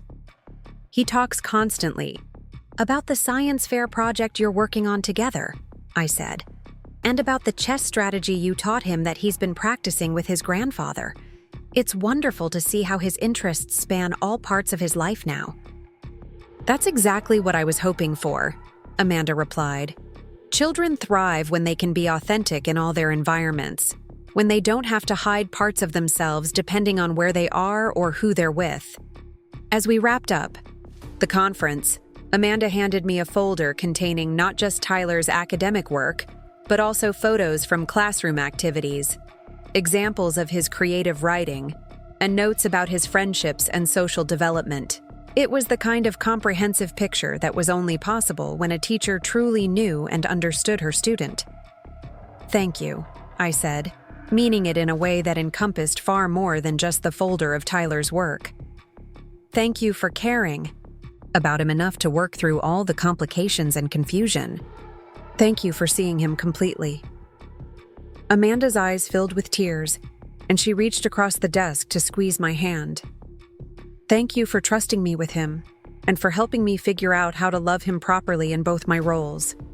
This hasn't been easy for any of us, but Tyler is lucky to have so many people committed to his well-being."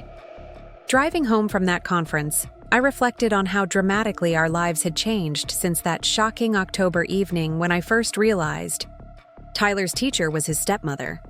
What had started as a crisis of recognition and communication had evolved into a model of how blended families could function when all the adults involved prioritized a child's emotional needs above their own comfort or convenience.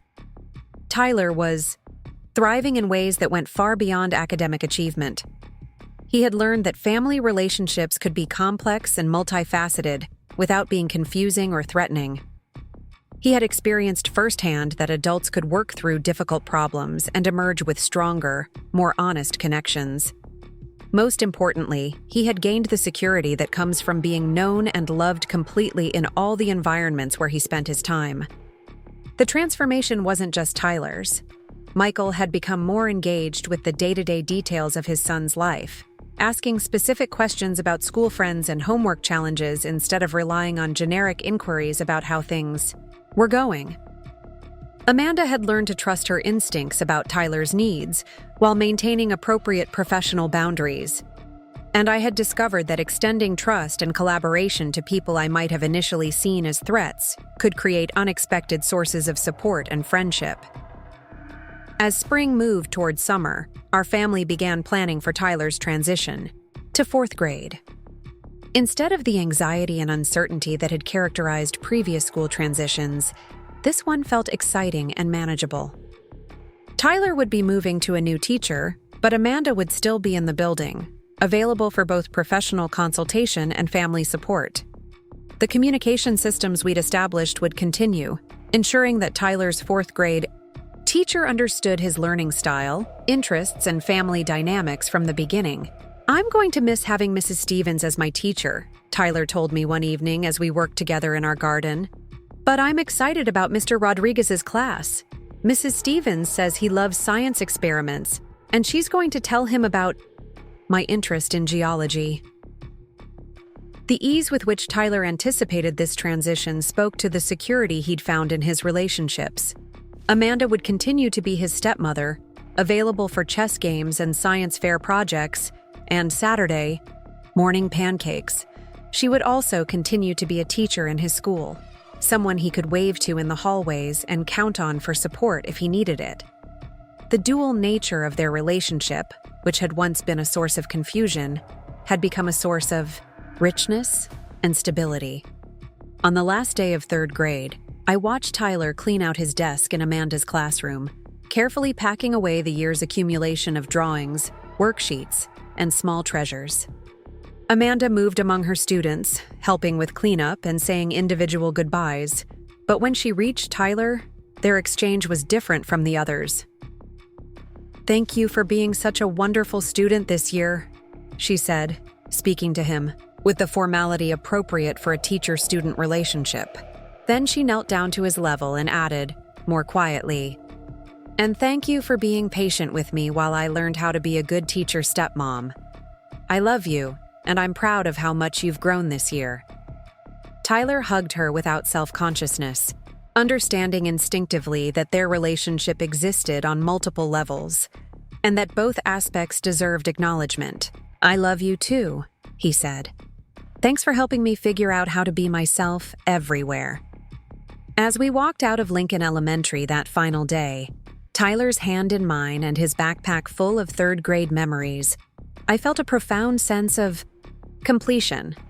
Not the kind of ending that ties up every loose thread, but the kind of resolution that comes from growth, understanding, and the establishment of healthy new patterns. The situation that had initially threatened to disrupt Tyler's sense of security and identity had ultimately strengthened it. He had learned that families could be complicated without being broken, that relationships could evolve and deepen even when they didn't follow traditional patterns, and that the adults in his life were capable of working together to solve problems and support his happiness. Looking ahead to 4th grade and beyond, I felt confident that we had given Tyler something invaluable. The knowledge that he was worth seeing completely, worth protecting carefully, and worth celebrating fully by everyone who claimed to love him. The foundation we'd built through crisis, communication, and commitment would serve him well as he continued to grow and navigate an increasingly complex world. That evening, as Tyler and I sat on our front porch watching the sunset, he looked up at me with the thoughtful expression that always preceded his most profound observations. "Mom, do you think other kids have families as complicated as ours?" I considered his question carefully, wanting to give him an answer that was both honest and reassuring. "I think every family is complicated in its own way, sweetheart. What makes our family special isn't that we don't have complications, but that we work together to figure them out." Tyler nodded solemnly, accepting this explanation with the wisdom that comes from lived experience. "I like that we're the kind of family that figures things out together." As the sky darkened and the first stars appeared, I reflected on Tyler's simple but profound statement. We had indeed become the kind of family that figured things out together, not despite our complications, but because of our commitment to each other's well-being. The crisis that had brought us to this point was no longer a crisis but a foundation, the difficult beginning of something stronger and more honest than what we'd had before. The story that had started with shock and confusion had ended with integration and understanding. Tyler's teacher was his stepmother was his teacher, and somehow, miraculously, that complex reality had become a source of strength rather than confusion. The adults in his life had learned to see him completely, to communicate effectively, and to prioritize his emotional needs above their own comfort. Most importantly, Tyler had learned that he was worth the effort it took for adults to work through their complications and disagreements. He had gained the security that comes from being fully known and completely loved, regardless of how complex or unconventional the relationships might appear from the outside. 2 years have passed since that life-changing parent-teacher conference, and as I watch Tyler, now in 5th grade, confidently present his science project on volcanic activity to a panel of judges, I'm struck by how far we've all traveled from those early days of confusion and compartmentalization. The boy standing before the judges, explaining tectonic plate movements with passion and precision, bears little resemblance to the quiet, careful child who once felt invisible in his own stepmother's classroom. The science fair is being held in Lincoln Elementary's gymnasium, the same building where Tyler once struggled to reconcile his two worlds. Now he moves through these hallways with the easy confidence of someone who belongs completely in every space he occupies. Amanda stands near the back of the room, not as his former teacher, but as his proud stepmother, beaming as Tyler fields questions from impressed judges who clearly recognize both his knowledge and his enthusiasm. The transformation in Tyler extends far beyond academic confidence. Last month, when his current teacher, Mrs. Chen, asked students to write essays about people who had influenced their lives, Tyler chose to write about Amanda, not about Mrs. Stevens, his former teacher, and not about Amanda, his stepmother, but about both aspects of her role in his development. His essay spoke eloquently about learning that the same person could wear different hats while remaining fundamentally the same, and how that understanding had helped him embrace all the different parts of his own identity. Michael and I read that essay together during one of our quarterly coffee meetings, a tradition we'd established to ensure continued communication about Tyler's evolving needs. These conversations had become easier over time, no longer charged with the defensive energy that had characterized our early discussions about the teacher situation. Michael had grown into his role as a more engaged weekend parent, someone who, new details about Tyler's daily routines and friendships, rather than just the highlights of his academic achievements. "He writes about the chess tournaments Amanda organizes for him," Michael said, pointing to a paragraph in Tyler's essay, "and about how she helped him understand that being good at something doesn't mean you have to win every time. I never would have thought to have those kinds of conversations with him." Amanda's influence on Tyler's character development had become increasingly apparent as he navigated the social complexities of late elementary school. She had taught him that kindness and intelligence weren't mutually exclusive, that helping struggling classmates didn't diminish his own achievements, and that asking questions was always more valuable than pretending to understand.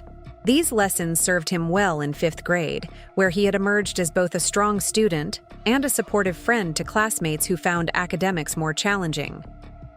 The ripple effects of our family's integration extended beyond Tyler's immediate development. Amanda had become a mentor to other teachers navigating complex family dynamics in their classrooms. She frequently spoke at professional development workshops about the importance of understanding students' complete family structures and maintaining open communication with all caregivers involved in a child's education. Her experience with Tyler had given her insights that benefited countless other children who might otherwise fall through communication gaps between home and school. During one of these workshops that I attended as a parent participant, Amanda shared a story that perfectly captured the growth we'd all experienced. "I learned that professional boundaries don't have to mean professional blindness," she told a room full of educators. "Understanding a child's complete family context actually makes you a better teacher, not a compromised one. The key is learning to hold multiple relationships with the same person while maintaining appropriate responses in each context." Her words resonated with teachers who had been struggling with similar situations, and several approached her afterward to discuss specific challenges they were facing. Watching Amanda share her hard-won wisdom with others, I felt proud of how she had transformed a personal crisis into professional growth that would benefit many families. Tyler's social development had flourished in ways that reflected the security he'd found in his integrated family structure. He had learned to navigate complex relationships with remarkable emotional intelligence, skills that served him well as he formed friendships with children from diverse family backgrounds. When his best friend Marcus struggled with his parents' recent divorce, Tyler was able to offer insights and support that surprised the adults involved. Tyler told Marcus that families can look different but still work perfectly fine, Marcus's mother shared with me during a school pickup. He said that what matters is that all the grown-ups talk to each other and care about the kids. It was exactly what Marcus needed to hear, and I was amazed by Tyler's maturity in explaining it. This ability to help other children process family complexity had become one of Tyler's defining characteristics. He approached differences with curiosity rather than judgment, and he had an unusual capacity for helping his peers understand that family structures were less important than family functions. Teachers frequently paired him with new students who were adjusting to changing family circumstances. Knowing that Tyler's combination of empathy and experience made him an ideal peer mentor. The summer before 6th grade brought new challenges and opportunities that tested the strength of our established communication systems. Tyler expressed interest in attending a science camp that would require him to spend 2 weeks away from home, his longest separation from both his primary residence and his weekend visits with Michael and Amanda. The decision required coordination between all 3 households and careful attention to Tyler's emotional needs during the transition. "I want to go," Tyler told us during a family meeting that included myself, Michael, and Amanda. "But I'm worried about missing our regular times together, especially since 6th grade is going to be different anyway." His ability to articulate complex feelings about change and continuity reflected the emotional vocabulary he'd developed through our family's journey of growth and adaptation. Instead of simply expressing excitement or anxiety, he could identify specific concerns and discuss potential solutions with the adults in his life. We spent several weeks planning Tyler's camp experience, ensuring that he would have regular communication with all parts of his family and that his return would include special time with each household.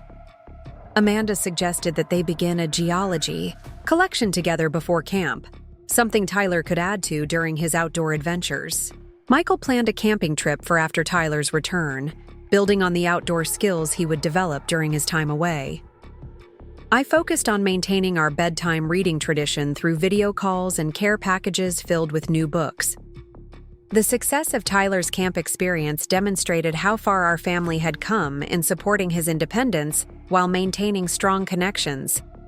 He thrived during his 2 weeks away, forming new friendships and developing outdoor skills that boosted his confidence. But equally importantly, he returned home eager to share his experiences with all of us, secure in the knowledge that his family would be interested in and supportive of his growth. As Tyler prepared to enter middle school, we faced new questions about how to maintain our communication systems across different schools and changing developmental needs.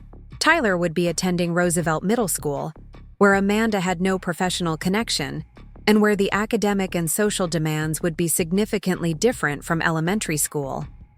This transition required us to adapt our support strategies while maintaining the core principles that had served Tyler well. Middle school is going to be weird for everyone, Tyler observed during one of our evening conversations. But I think I'll be okay because I already know how to handle it when the same situation looks different depending on where you are. His insight reflected a sophisticated understanding of context and adaptation that would serve him well during adolescence. Tyler had learned that consistency didn't require uniformity, that he could maintain his core identity while adjusting his behavior to meet different environmental expectations. This flexibility, developed through navigating his complex family structure, would be invaluable as he encountered the social and academic challenges of middle school. The middle school transition also provided an opportunity to reflect on how much our understanding of family roles and relationships had evolved since that shocking discovery in 3rd grade. Amanda was no longer Tyler's teacher, but she remained one of his most important educational advocates. Michael was no longer the weekend visitor who existed separately from Tyler's daily life, but an engaged co-parent who understood the details of his son's experiences across all environments. I was no longer managing Tyler's complex family dynamics alone, but part of a collaborative team committed to his well-being. During Tyler's 6th grade orientation, as we sat together in the middle school auditorium, listening to presentations about academic expectations and social development, I was struck by how naturally we functioned as a unified family unit. Amanda asked thoughtful questions about the science curriculum based on her knowledge of Tyler's interests. Michael inquired about the athletics program and extracurricular opportunities. I focused on understanding the support services available for students navigating academic and social transitions. Other families at the orientation clearly recognized us as Tyler's support team, and several parents approached us to discuss carpooling arrangements and social events. There was no confusion about our relationships or roles, no awkwardness about multiple parental figures being present. We had become what Tyler had always needed, a coordinated group of adults working together to support his growth and happiness. The success of our family integration had also created opportunities for expanding our support network in ways that benefited everyone involved. Amanda's parents had become active grandparents in Tyler's life, attending school events and maintaining regular contact between visits. Michael's parents had overcome their initial criticism of our communication breakdown and now contributed positively to family gatherings and celebrations. My own mother had embraced the expanded family structure, often coordinating holiday celebrations that included everyone. This broader network of support had given Tyler a rich foundation of relationships and resources that would serve him well as he navigated the increasing independence of adolescence. He understood that family could be chosen as well as biological, that love could be expressed in many different ways, and that the strength of relationships mattered more than their traditional definitions. As we left Tyler's middle school orientation that evening, walking together toward our separate cars but united in our commitment to his success, I reflected on the unexpected gifts that had emerged from our initial crisis. What had started as a devastating discovery of miscommunication and oversight had evolved into a model of how families could adapt, grow, and thrive, even in complex circumstances. Tyler bounded ahead of us toward the parking lot, already chatting excitedly about the robotics club he wanted to join and the advanced science classes he hoped to take.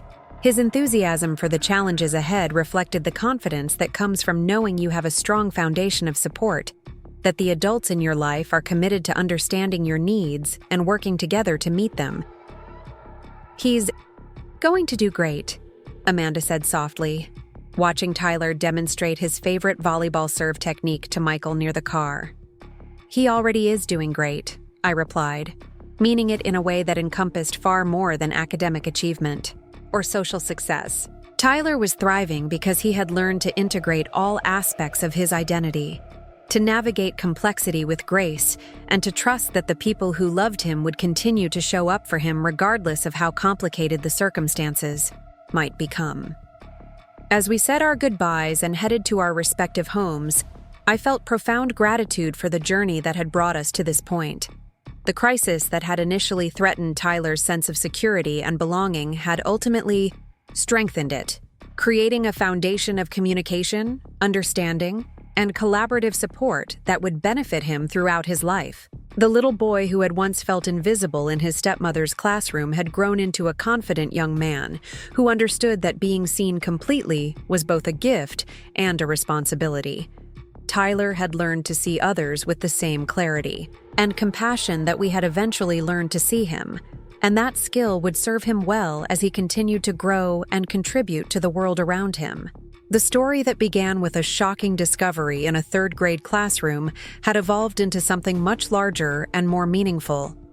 A testament to the power of honest communication, the importance of putting children's needs first, and the remarkable resilience of families willing to do the difficult work of growth and integration.